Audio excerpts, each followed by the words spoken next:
የዮሴፍ ታሪክ ከትንሽ ቦታ ተነስቶ ታላቅ ቦታ መድረስን የሚያሳይ ብቻ ሳይሆን በብሉይ ኪዳን ለክርስቶስ ምሳሌና ጥላ ከሆኑ ታሪኮች አንዱ ነው።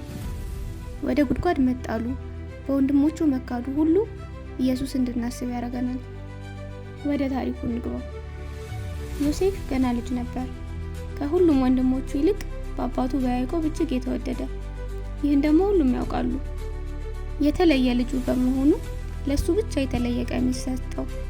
ዮሴፍ የተመረጠ ልጅ ነበር። ነገር ግን ሕይወቱ ቀላል አልሆነለትም። እንዲያውም ቀናተኞችን አበዛበት። ዮሴፍ ታላቅ ህልምን ማለም ጀመረ። በህልሙ ወንድሞቹ ጨረቃና ፀሐይን ሳይቀር ሁሉም ለሱ ሲሰግዱለት ተመለከተ። ዮሴፍ ግን ያው እንደ ማንኛውም ትንሽ ልጅ ሄዶ ነገራቸው። ነገር ግን ጥሩ አላደረገም ነበር። ወንድሞቹ ከኛ እንደምትሻል ታስባለህ የሚል መንፈስ አደረባቸው። ለዚህም የተነሳ ጠሉት። ዮሴፍ ህልሙን ራሱ ጎትቶ አላመጣውም። ምንም ያጠፋውም ጥፋት አልነበረም። ህልሙ ግን የተሰጠው ነገር ነበር። በዚህ የተነሳ ግን ተጠላ። ጌታ ኢየሱስም ማንነቱ ብቻ አስጠላው።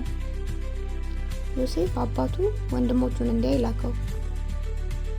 ተወዳጁ ልጅ ወደ ገዛ ወገኖቹ ተላከ።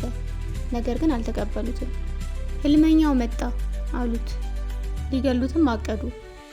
ከዓመታት በኋላ ለአባቱ ተወዳጅ የሆነ ልጅ ወደ ዓለም ተልኮ ተመሳሳይ ምላሽ ገጠመው። ዮሴፍ አንዳች ሳያጠፋ ልብሱን ገፈው ወደ ጉድጓድ ጨመሩት። ኢየሱስም የተፈረደበትና የተሰደበው ንጹሕ ሆኖ ሳለ ነበር። ዮሴፍ በ20 ብር ተሸጠ። ኢየሱስ በ30 ብር ተሸጠ። ዮሴፍ በነጋዴዎች እጅ ተይዞ ወደ ግብፅ ወረደ። በጲጢፋራ ቤትም መኖር ጀመረ። ነገር ግን ባሪያ ሆኖ ሳለ እንኳን በጲጢፋራ ፊት ሞገስን አገኘ። ምክንያቱም እግዚአብሔር ከእርሱ ጋር ነበር። ዮሴፍ የታመነ ሆነ፣ ከፍ ከፍም አለ። ነገር ግን ከዚህ በኋላ አንድ ነገር ተከሰተ። የጲጢፋራ ሚስት በውሸት አሳሰረችው። ዮሴፍ በመታመኑ እስር ቤት ዋለ። መታመኑ ዮሴፍን ከመከራ አላስጣለውም። ኢየሱስንም ፍጹም ፍቅሩ፣ ፍጹም መታመኑ፣ ፍጹም ታዛዥነቱ መስቀል ላይ ዋለው እንጂ ከመከራ አላስጣለውም። ዮሴፍ ለዓመታት በእስር ቤት አሳለፈ። እግዚአብሔር ያሳየው ህልሞች ሁሉ የጨለሙ መሰሉ። ዮሴፍ ለታላቅነት ከታጨ ለምን ይሄ ሁሉ መከራ? ለምን ይሄ ሁሉ ውድቀት? እግዚአብሔር ለምን ጸጥ ያለ ይመስላል ያስብላል። የኢየሱስንም ህይወት ስናይ የእግዚአብሔር ልጅ ከሆነ ለምን መስቀል? ንጉስ ከሆነስ ለምን የሾህ አክሊል? ንጹህ ከሆነስ ለምን ይሄ ሁሉ መከራ ብለን እንድንጠይቅ ያደርገናል። ዮሴፍ መልሱን አላገኘም፣ ነገር ግን ጠበቀ። ዮሴፍ ለሁለት እስረኞች ህልማቸውን ፈታላቸውና ህልሙ በተፈጸመ ጊዜ እንዲያስቡት ነገራቸው። ነገር ግን አላሰቡትም። አሁንም ሌላ መጠበቅ፣ አሁንም ሌላ ዝምታ።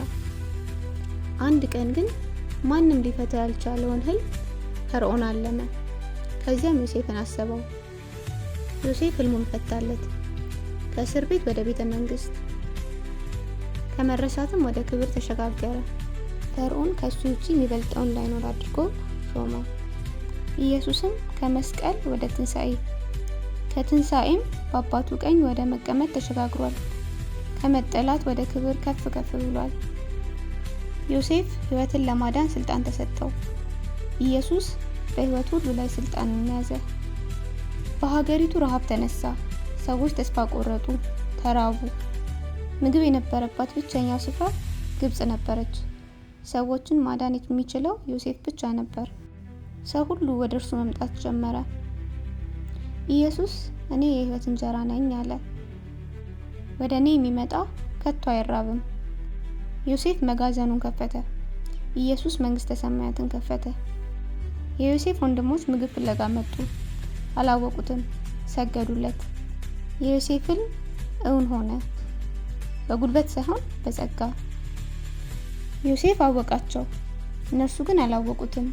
ማንነቱን፣ ምን እንዳደረጉት፣ ምን አይነት ስልጣን እንዳለው ሁሉ አላወቁም። ዮሴፍ ፈተናቸው፣ እነርሱ ለማሰቃየት ሳይሆን መለወጣቸውን ለማየት። ከዚያም ግን ራሱን ገለጠላቸው። እኔ ዮሴፍ ነኝ። የከዱት ሰዎች በጣም ፈሩ።